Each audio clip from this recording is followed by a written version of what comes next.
Hi అండి, అందరికీ నమస్కారం. Welcome to our channel. This is Vikram from learner zone. ఈరోజు మనం 7th క్లాస్లో 16th లెసన్ అయినటువంటి ఫారెస్ట్ అవర్ లైఫ్ నేర్చుకుందామండి.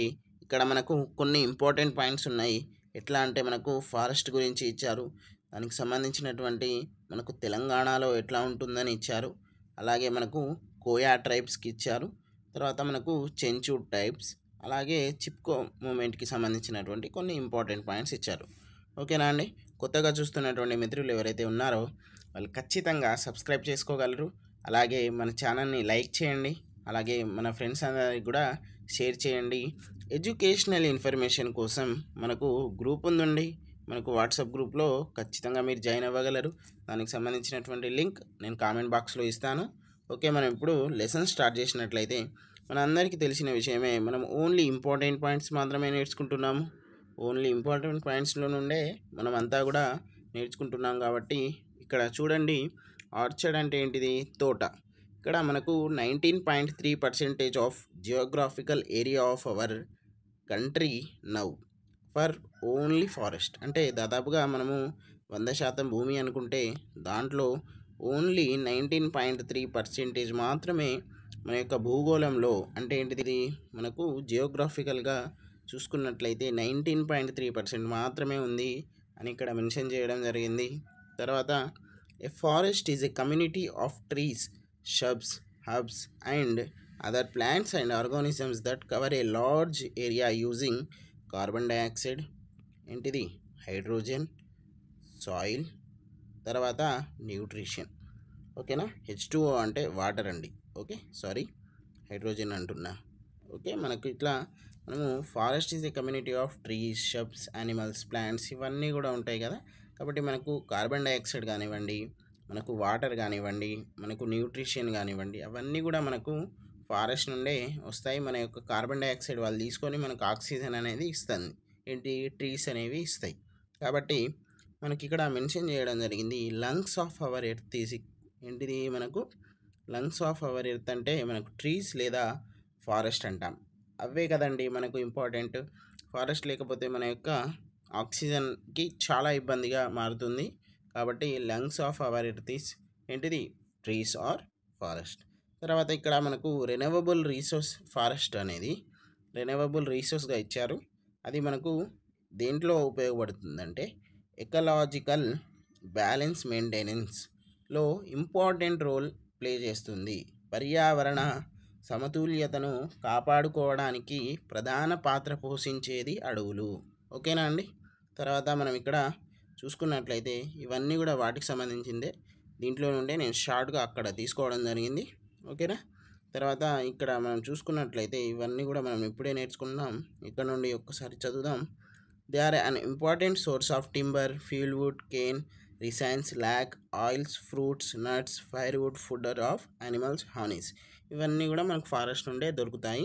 తర్వాత the forest also have wild varieties of the cultivable crops and medicinal plants. మనకు ఔషధ మొక్కలు అంటాం కదండి, అవి కూడా మనకు ఫారెస్ట్ నుండే దొరుకుతాయి. మెడిసిన్స్, ఇక్కడ కోయవాళ్ళు కానివ్వండి, చెంచుస్, మనకు రోజు మనం A to Z, Apollo, Medicare దాంట్లో నుండి తీసుకోరండి మెడిసిన్స్, అక్కడ ఫారెస్ట్ నుండే తీసుకుంటారు.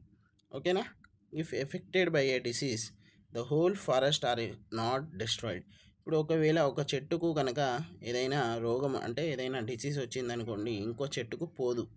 అలాంటి ఫారెస్టెస్ అంటే అలాంటి క్యారెక్టర్ ఉన్నటువంటి ఫారెస్ట్ అన్నట్టు. తర్వాత they provide habitat to wild animal. తర్వాత క్రూర జంతువులకు కూడా వాళ్ళు మనకు ఆవాసం ఇస్తారు. ఓకేనా. Next, they help in causing rain. మనకు వర్షపాతంలో కూడా మనకు ఉపయోగపడతాయి, అంటే వర్షపాతం పెంచడానికి. తర్వాత forest help to control soil erosion. ఇప్పుడు మనకు ఎక్కువ వరదలు వస్తాయి కదండి. ఇప్పుడు ఎక్కువ ఇక్కడ చెట్లు ఉన్నాయనుకోండి, వరదల నుండి పోతాయి. అంటే చెట్లు అనేటువంటివి సాయిల్ ఎరోషన్ని అనేది ఆపుతుంది అన్నట్టు. కాబట్టి ఫారెస్ట్ అనేవి చాలా ఇంపార్టెంట్. తర్వాత they help in causing rain అయిపోయింది. They keep surrounding cool. ఇది వెరీ వెరీ ఇంపార్టెంట్. ఇప్పుడు మనకు ఎండాకాలం ఉంది కదండి, చాలా హాట్గా ఉంటాయి కదా. దానికి సంబంధించినటువంటి దానికి కారణం ఏంటిదంటే మనం ఫారెస్ట్ని అన్నీ నరికేసినాం. ఏం లేవు, అన్ని బిల్డింగ్స్ ఉన్నాయి. ఆ బిల్డింగ్ మీద పడేటువంటి ఎండ మన మీద పడుతుంది. చెట్టు మీద పడేటువంటి ఎండ మన మీద పడుతుందా? పడది. కాబట్టి చెట్లను పెంచాలి. ఓకేనా? నెక్స్ట్ ఇంకొక ఇంపార్టెంట్ పాయింట్ చూసినట్లయితే ఇక్కడ ఇప్పుడు ఫారెస్ట్ ఇన్ తెలంగాణలో చూసుకున్నట్లయితే మనకు దాదాపుగా ఒక ఇంపార్టెంట్ అంటే 4 ఇచ్చారు. దాంట్లో చూద్దాం ఒకసారి.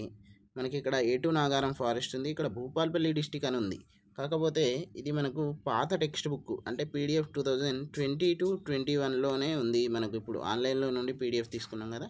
కానీ మనము లేటెస్ట్ బుక్ చదివితే మనకు అర్థమవుతుంది. మనకు ఇక్కడ ఏటునాగరం వచ్చేసి మనకు ములుగు డిస్టిక్ అండి. ఒకవేళ అక్కడ మనకు ములుగు డిస్టిక్ ఇవ్వకపోతే భూపాలపల్లి అని పెట్టేయండి. దానికి ఎవరేం చేయలేరు. ఓకేనా? నెక్స్ట్ ఇక్కడ ఏటునాగరం ఫారెస్ట్ చూస్తున్నట్లయితే యానిమల్స్ ఏమేమి ఉంటాయి, టైప్ ఆఫ్ ట్రీస్ ఏమేమి ఉంటాయి అనేది ఒకసారి చూసేద్దాం. టైగర్, జింకారా, అంటెలోప్, స్లాత్ బీర్, ఇవన్నీ కూడా యానిమల్స్. తర్వాత టైప్ ఆఫ్ ట్రీస్ ఏంటివి? టేక్, సాల్, టామరిండ్, ఆమ్ల్, నీమ్, ఇవి కూడా వాటికి సంబంధించినటువంటి ఏటునాగరంకి సంబంధించినటువంటి ట్రీస్. తర్వాత భద్రాద్రి కొత్తగూడెంలో ఇక్కడ మనకు భద్రాద్రి అనేటువంటి అడవి ఇక్కడ భద్రాద్రి కొత్తగూడెం డిస్టిక్లో ఉంటుంది. తర్వాత దాంట్లో ఏమేమి ఉంటాయంటే టైగర్స్, ప్యాంథర్, హైనా, డీర్.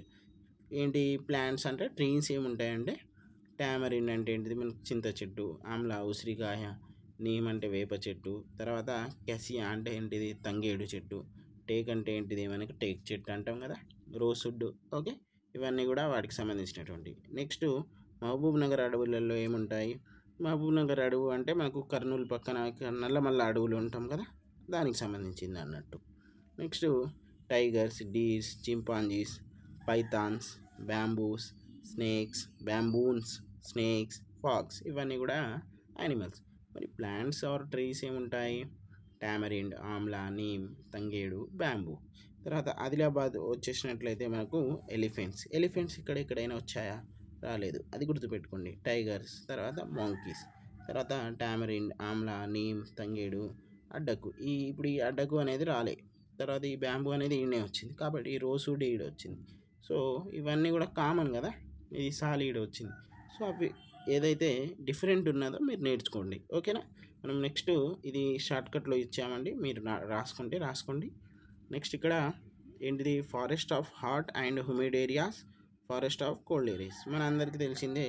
ఈక్విటోరియల్లో అంటే ఈక్వేటర్ దగ్గర ఎట్లా ఉంటుంది? చాలా హాట్గా ఉంటుంది కదా. తర్వాత పోలార్ రీజియన్స్ దగ్గర ఎట్లా ఉంటుంది? చాలా కూల్గా ఉంటుంది. So forest of cold areas alpine అనేటువంటి ఒక ఏరియా నుండి తీసుకోవడం జరిగింది. ఇది మనకు పోలార్ రీజియన్లో ఉన్నటువంటి ఫారెస్ట్ ఇలా ఉంటాయి. తర్వాత ఈక్విటోరియల్లో ఉన్నటువంటి ఫారెస్ట్ ఇట్లా ఉంటాయి అన్నట్టు, అంటే హాట్గా హ్యూమిడ్ ఏరియాస్లలో ఉంటాయి కదా. అలా మనం మ్యాక్సిమం మన ఏంటిది తెలంగాణలో మ్యాక్సిమం ఇక్కడ ఈక్విటోరియల్లో ఉన్నటువంటి ఫారెస్ట్ లాగానే ఉంటాయి సిమిలారిటీస్. ఓకేనా? నెక్స్ట్ ఇక్కడ చూసినట్లయితే మనం ఈక్విటోరియల్ ఫారెస్ట్ని తెలుగులో ఏమంటాం? ఉష్ణమండలపు అడవులు అంటాము. నెక్స్ట్ కాన్ఫిరియస్ ఫారెస్ట్ అంటే ఏంటిది? శీతల మండలపు అడవులు, అంటే ఇది వామ్ ఆర్ హాట్, ఇది కూల్ అన్నట్టు. నెక్స్ట్ నాయుడు చెరువుతండ, పాపినేనిపల్లి, నల్లమల్ల ఫారెస్ట్కి సంబంధించినటువంటి ప్రకాశం జిల్లాకు ఒక చెంచు ట్రైబ్ గురించి ఇచ్చారు. దాదాపుగా అది మనకు నార్మల్గా అట్లా గుర్తుపెట్టుకుంటే చాలు. ఒక్కసారి మీరు ఇది చదివేస్తే ఇనఫ్. ఓకేనా? నెక్స్ట్ మనం చూసుకున్నట్లయితే కేవీఎస్ఎస్ మనం అక్కడ ఏం చూసినాం? వన సంరక్షణ సమితి. విఎస్ఎస్ చూసాం కదా. ఇక్కడ కేవీఎస్ఎస్ ఇక్కడ ఏముంది అంటే కొండ మల్లిపూడి. ఓకే, ఇంగ్లీష్లో కూడా రాస్తా.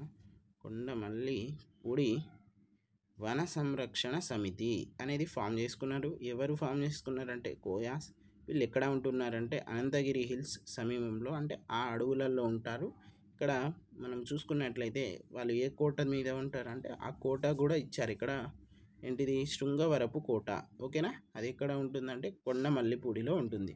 వాటికి సంబంధించినటువంటి మీరు నేర్చుకోండి. లాస్ట్గా చూసుకున్నట్లయితే మనకు చిప్కో మూమెంట్ అసలు ఎట్లా వచ్చిందంటే 1733 ADలో 350 బిష్ణోయిస్ అంటే వైష్ణవులు ఉంటారు కదా, వాళ్ళు ఏం చేస్తారు? అమృతదేవ్ అనేటువంటి ఒక ఏరియాలో మనకు protected Kejri tree by hugging, అంటే ఎట్లా మనకు ఖజారీ అనేటువంటి ఒక వాళ్ళకు అంటే ఎవరు? బిష్ణోయి వాళ్ళకు సంబంధించినటువంటి ట్రీస్ అవి నరికి వేస్తుండగా వాళ్ళు ఇట్లా హగ్ అనేది చేసుకుంటారు.